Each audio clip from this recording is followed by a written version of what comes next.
Hi, I'm jjbarnes and you're watching another episode of The Table Read.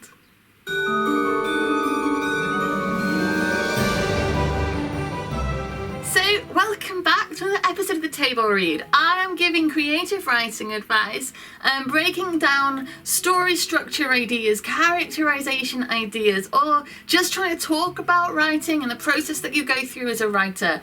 My goal is to inspire and encourage and give you the confidence that you need to get your story out into the world, and I'm doing it right here on the Siren Stories YouTube channel, and it's from The Table Read, which is thetable.read.co.uk, so you can go over there and find more. Lots of articles and interviews and original creative writing, things like that. Basically, it's the world for writers and story lovers and book lovers to just come and find everything that they could want. So today on The Table Read, I'm going to be talking about how to develop the relationship between your protagonist and your antagonist. Now, the protagonist and the antagonist are like essential characters in your story, because if your protagonist is the person you're following, so you join them at this point in their life and they are going to have a story, they're going to do something. There's no point coming to a story about somebody who isn't doing anything, because that's not entertainment. You want to write a story about somebody doing something interesting. It's why people bother to show up. It's why you're bothering to write it. So what is your protagonist doing in their life right now? They want something and they want to go and get it. That is their story goal. That is their arc. Now, your antagonist character, that is the person who either wants to stop them achieving it for whatever reason, or they want the same thing and they're going after it as well, and it's a competition. It's a race to the finish. It could literally be a race. So imagine it is a race. Imagine this character is driving this car and this character is driving this car. There is only one trophy. One of them can get it. That's the story. The road to the climax is riddled with obstacles. Now, your protagonist, obviously, that is the character that you are spending most of your time with, because that is the person whose story you're telling.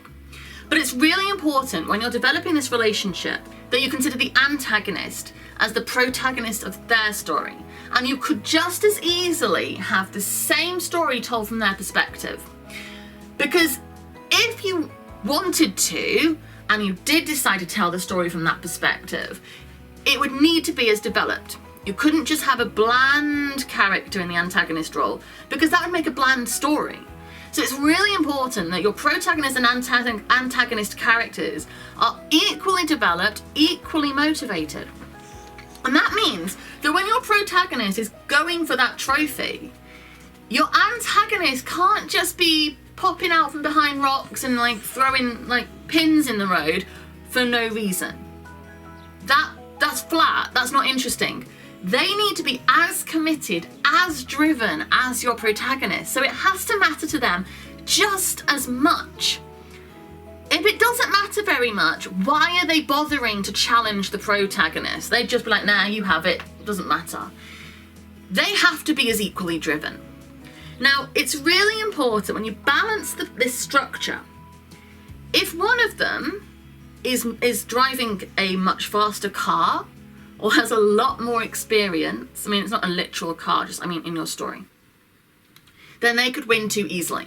So imagine your protagonist is driving like an absolute top of the line sports car, and your antagonist is driving a beat up old banger. There would be no story, because, yeah, your antagonist might be desperate and driven and committed and determined, but wouldn't stand a chance. They have to be able to compete. And equally so, if your protagonist is a plucky, ever-driven, but your antagonist is in a bloody, like, rocket, there's no story. They might be driven and desperate and determined, but they're not going to touch the sides, right? So your protagonist and antagonist need to be equal in many ways. They might have different strengths, and some, you know, maybe one is more experienced and one has a better car, but they need to balance out, because if one finds it too easy, your story is over. So, your story might start that these two characters aren't aware of each other. Like, maybe they are competing on sports teams, or as I say, they both want to go out with the same person, or they both want to win a medal, or they are both trying to get the same role in a play. whatever it is, whatever the reason you're joining them now, they don't have to be aware of each other. One becomes active, goes for a goal. The other one becomes active and goes for a goal. It's either to stop them or get the same thing. When they become aware of each other, your story gets personal. So at the beginning, the obstacles they are throwing in each other's way, that is what makes your story interesting. They are doing it because they are driven, and it's getting in the way, right? So I don't know, just imagine it's a sport. I'm not very good with cars. Why did I pick cars? I don't know anything about racing. Anyway, forget it. Basically, they are getting in each other's way purely by the fact that they are pursuing contrasting, like opposing goals. But at some point in your story, now it could be immediately, or it could be at the midpoint, they are going to become aware of each other, and they are going to know that that is the person who is their challenge. That is the reason they haven't got what they want. That is locked with them. So your story follows your efforts to get something, and their efforts to stop you.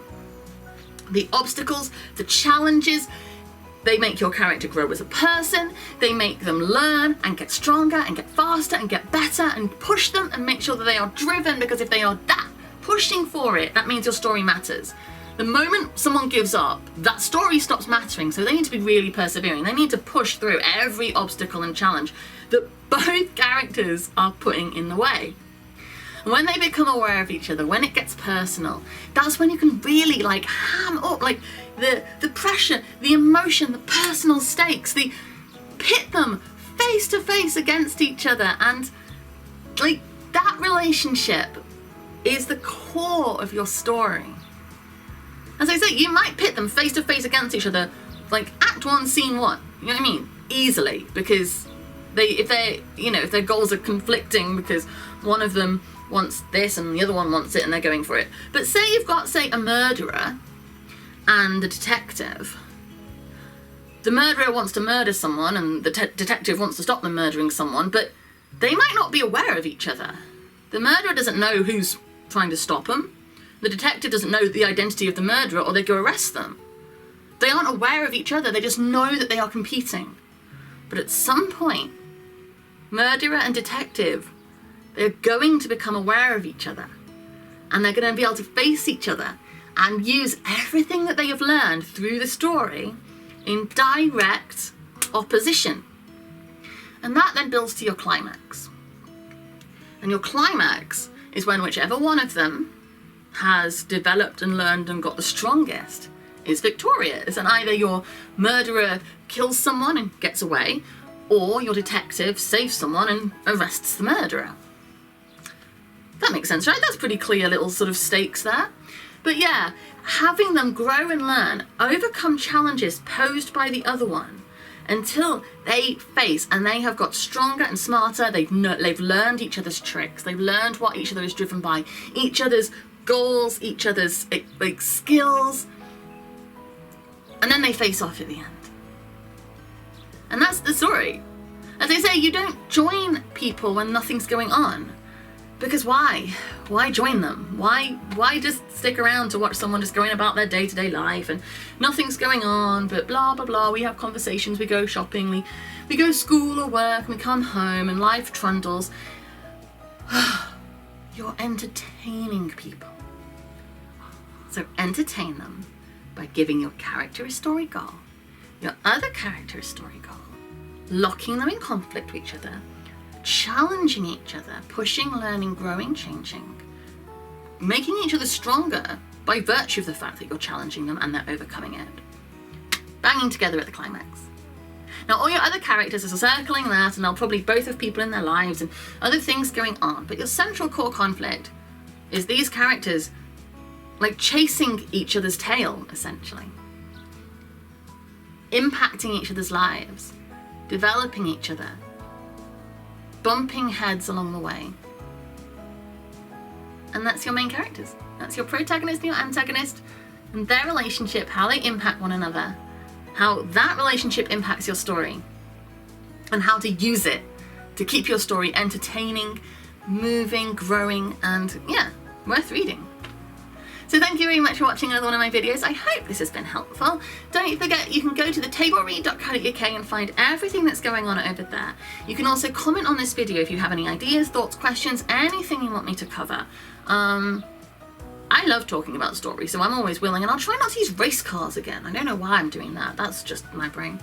And yeah, subscribe to this channel, and I will be putting out more writing advice on Friday. Thank you very much. Bye.